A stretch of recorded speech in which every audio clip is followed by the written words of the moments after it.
Rocket Knight Adventures for the Sega Genesis was developed and published by Konami in 1993. Konami was at the height of their popularity in 1993, working on games like Super Castlevania IV, Contra 3, The Alien Wars, Teenage Mutant Ninja Turtles games, both Hyperstone Heist and Turtles in Time, and a host of other smash hit games that we consider classics today.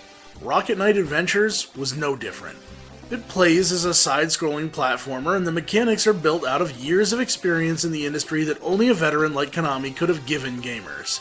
You play as a character named Sparkster, a character they obviously had high hopes for, marketing collectible Sparkster gear in the back of the instruction manual. As Sparkster progresses through levels, you learn about his abilities. Hanging from ledges using his tail, slashing away with his projectile-emitting sword, and blasting off with his rocket pack. Some parts of the game take the form of a side-scrolling shoot-'em-up, which I'm terrible at. I was convinced I was going to never beat the first level, but eventually you get the hang of things and start working your way through the game. And when you do, the levels are excellent. Most of them have the right mix of challenge and puzzle solving. Not literal puzzles, but you learn to pick out certain patterns that make enemies and bosses easier to tackle. The levels feature tons of variety, and all of the expected playstyles to go along with them.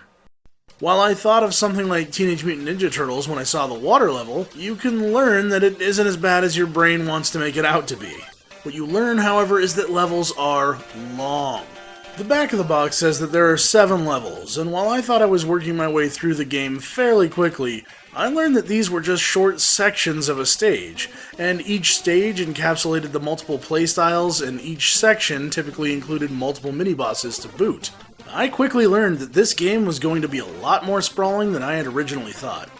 Then you have things like the second stage, which begins with a boss fight. Still, the levels often include things like checkpoints and 1-ups or health boosts in areas that they know are going to cause players a little bit of pain, particularly in areas where they introduce a new mechanic, which is useful because the game features pretty much no cheats. None that I could find anyway, even just for the sake of making this a better video. No unlimited lives, no invulnerability, no level skips. Nothing, at least not in the North American release of the game. It's definitely the kind of game that's going to force you to prove your worth. The amazing thing is that you will. Before you know it, you'll go from losing a life over and over and over again to completing your task with confidence. Whether it's an obstacle in the level or maybe a boss battle, you'll find yourself improving the more you play. The art style in this game is magnificent. Thought and care went into the character designs of Rocket Knight Adventures, particularly for Sparkster himself. Sprites are large and characters are quite easily identifiable. The levels pop with color and are a feast for the eyes. And even though I'm a Super NES gamer at heart, I have to hand it to this game. This Genesis title launched between Sonic the Hedgehog 2 and 3, and you can tell that developers as large as Konami were learning to push the power of the Genesis console to its extremes. The sound effects are good, but nothing really mind-blowing on that front. The Sparkster-specific sounds fit him quite nicely and add to the charm of the game and the personality of the character. The music, like most other aspects of this game, is marvelous. People still point to it as an all-time Genesis great soundtrack, and it ranks right up there with the quality of the Sonic the Hedgehog games themselves. With music and graphics like this, it's no wonder that people thought Sparkster might take over the role of Sega mascot from Sonic. But shortly after this game launched, Sonic the Hedgehog 3 arrived, proving that Sonic was still perfectly capable of holding his own. But Rocket Knight Adventures did, in fact, go on to get sequels. They were all things I'd never even heard of when I was growing up. I had no idea that the franchise existed until much later in life, and it turns out that the true sequel ended up on the Sega Genesis, while the Super Nintendo received a totally new spin-off adventure. Both games, however, were named Sparkster and featured pretty much the same box art, leading to a lot of confusion for people unable to obtain both versions of the game for their collections. And speaking of collections, collectible is what these games are, so you can see why today, I'm just sticking with the original Rocket Knight Adventures game. After a long hiatus, the franchise did see a bit of a reboot, but with little fanfare. Games like Freedom Planet have taken up the mantle of spiritual successor and are worth your attention if you've ever enjoyed Rocket Knight Adventures.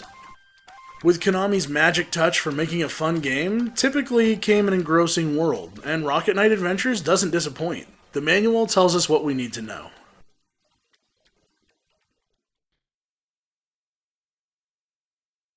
A brief history of Zebulus, the past.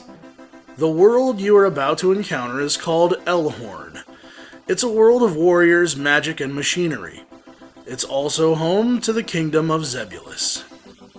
Zebulus is a kingdom with a long history. Its first king was Elzebulus. Now it is difficult to sort the ancient legends and myths from the facts. The prevailing belief is that Elzebulus was a brave hero who fought a band of evil would-be invaders who sailed in a powerful evil ship called the Pigstar. These invaders would have brought destruction to Elzebulus and his clan. They fought hard, and though the odds were against them, Elzebulus would not give up. His courage and conviction provided the leadership necessary to overcome their opponents. After defeating the invaders, Elzebulus became the ruler of the peaceful land, and the Pigstar was placed under a magical seal to keep it out of enemy hands. The key to the seal was guarded by Zebulus and his royal family. From generation to generation, the Zebulun family has guarded the key. Because the Pigstar had the power to destroy whole worlds, the kingdom of Zebulus has always been subject to attack. An elite fighting force was formed, the powerful Rocket Knights. These armored warriors used rocket packs and mystical swords, as well as superb fighting skills to protect and serve the kingdom. The current leader of the Rocket Knights is the brave Sparkster. He emerged as leader when Rocket Knight Master Mifun Sanjulo was destroyed by a corrupt knight called Axel Gear. Sparkster fought Axel Gear and banished him from the land, but there are rumors that Axel Gear has returned to the kingdom. The present. The kingdom has recently come under attack from the nearby Devotindos Empire. Overwhelmed by the robot-led army's attack, the Zebulun forces are nearly wiped out. The Zebulun Empire is on the verge of crumbling. Sparkster feels the presence of Axel Gear behind the attack, and heads to the castle Zebulun. Sure enough, Axel Gear has taken the princess. He plans to use her as a hostage to blackmail the king, but he doesn't realize that the princess is actually the only one left who knows of the location of the key. The future. There isn't going to be a future if Sparkster doesn't rescue the princess from Axel Gear. It's that simple. He must crush the Devotindos army and finally end Axel Gear's threat before the key is recovered and the Pigstar is reactivated. The fate of Zebulus is in your hands. You control Sparkster. Are you hero enough to face the challenge of a lifetime?